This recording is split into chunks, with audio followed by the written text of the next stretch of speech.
माननीय सदस्य श्री लाल जी वर्मा जी। माननीय सभापति जी, मैं आपका आभारी हूँ कि स्वास्थ्य जैसे महत्वपूर्ण बजट पर आपने मुझे बोलने का अवसर देने का काम किया है।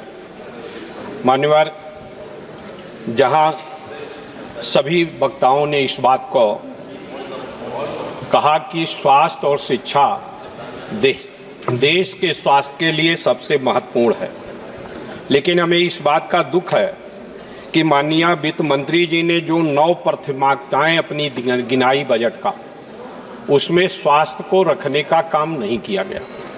साथ ही साथ इस स्वास्थ्य का जो के बगैर कहते हैं ऊपर भगवान है नीचे डॉक्टर है, और उसके बावजूद भी स्वास्थ्य का जो बजट है वो इस वर्ष 23-24 के मुकाबले, मैं जीडीपी के अनुसार मैं नहीं कहना चाहूँगा, उसके अनुसार तो हमने 2017 में नेशनल स्वास्थ्य मिशन ने इस बात को स्वीकार किया था कि हम जीडीपी का करीब 2.5% स्वास्थ्य के बजट पर खर्च करेंगे, जो अभी 0.28% है केंद्र का।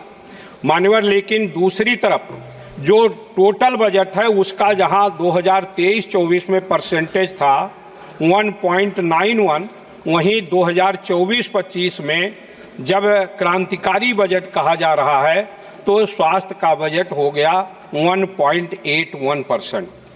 माननीय सभापति महोदया जी, 2024-25 के हेल्थ सेक्टर पर अगर हम 2017 के नेशनल हेल्थ पॉलिसी के अनुसार माने तो जहां ये कहा गया था कि 2.5% हम खर्च करने का लक्ष्य रखा गया था, जिसके अनुसार इसका जो बजट होना चाहिए था वो 3.3 लाख करोड़ का होना चाहिए था, लेकिन वो हमने पूरा करने का काम नहीं किया। माननीय डॉक्टर जायसवाल जी स्वयं डॉक्टर हैं और इसलिए इस विधा के बारे में पूरी जानकारी रखने का काम करते हैं।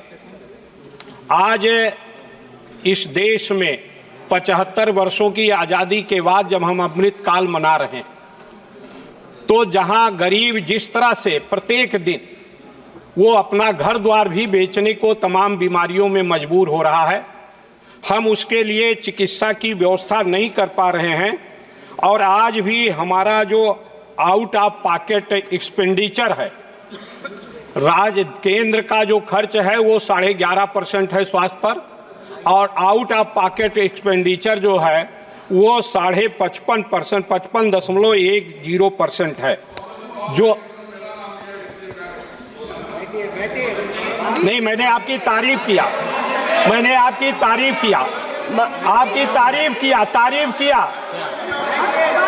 मान्यवर, ये मेरा समय ले रहे हैं। माननीय सदस्य, बाद में मैंने तो आपकी तारीफ किया कर रही हूँ, प्लीज।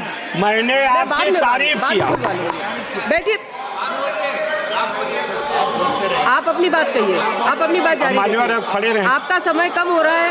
माननीय डॉक्टर साहब, मैंने आपकी तारीफ किया कि आपने उस महत्व को समझा है और डॉक्टर होने के कारण तमाम परेशानियों को जानने का काम किया है। आप अपनी मैं उनकी तारीफ कर रहा हूं, चूंकि आप उस बात के जानकार हैं तो इसलिए आपने सारी उन बातों को रखा है।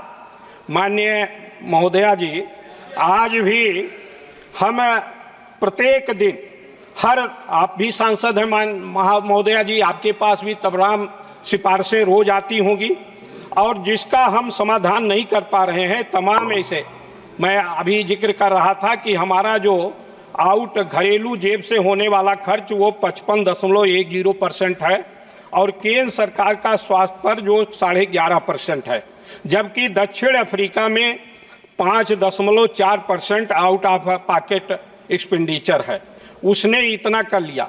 दूसरी तरफ जो हमने बढ़ाया है मेडिकल कॉलेज, 315 मेडिकल कॉलेज हो गए, और उसके बाद भी जो मेडिकल कॉलेज, अब इतना कम मेरे पार्टी का समय है मान्यवर, और इस तरह से आप मुझे इतने जल्दी सीमित न कर दीजिए। माननीय सदस्य, आप अकेले नहीं हैं, नहीं, मैं और भी सदस्य हैं, इसलिए 1 मिनट में अपनी बात कंप्लीट हमने जो जिस तरह से माने जिस तरह से इसमें जो है हमने बढ़ा, मेडिकल कॉलेज बढ़ा दिया, एम्स बढ़ा दिया, सब कुछ बढ़ा दिया, लेकिन उसके लिए जो अन्य अवसंरचना मिशन का जो खर्च है, पैसा था, जहां पिछली बार 3,365 करोड़ था, इस बार 2,200 करोड़ रुपए करने का काम किया गया, इसका कम कर दिया गया।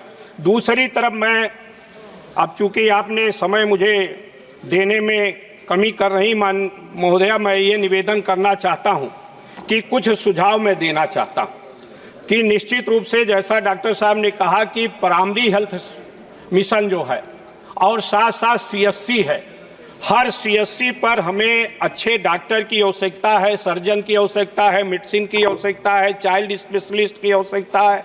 ये पूरा कैसे होगा? जितने 315 हमारे मेडिकल कॉलेज खुल गए, वहाँ MBBS की पढ़ाई चलती है और वहाँ पर पोस्ट ग्रेजुएशन की अभी MD और MS की पढ़ाइयाँ नहीं हो पा रही। उसकी मान्यता देने पहले CI तो बड़ी बाधा डालती थी, जिसके कारण मेडिकल कॉलेज नहीं खुल पाते थे। उसको समाप्त करके अभी 2 मिनट और लूंगा, नहीं, उसके 2-2.5 मिनट, उसके जगह पर NMC की व्यवस्था की गई। उस NMC ने भी आज तमाम तरह के व्यवधान खड़ा करने का काम किया है। और जहां तक डॉक्टर साहब स्वयं स्वास्थ्य मंत्री डॉक्टर हैं, वो जानते हैं कि मेडिकल कॉलेज चलता है रेजिडेंट के माध्यम से। जब तक PG रेजिडेंट नहीं होंगे तब तक वो मेडिकल कॉलेज जिला अस्पताल के बराबर है। अगर उसको मेडिकल कॉलेज बनाना है तो वहाँ पोस्ट ग्रेजुएशन की कक्षाएं होनी चाहिए, उसकी मान्यता में शिथिलता होना चाहिए।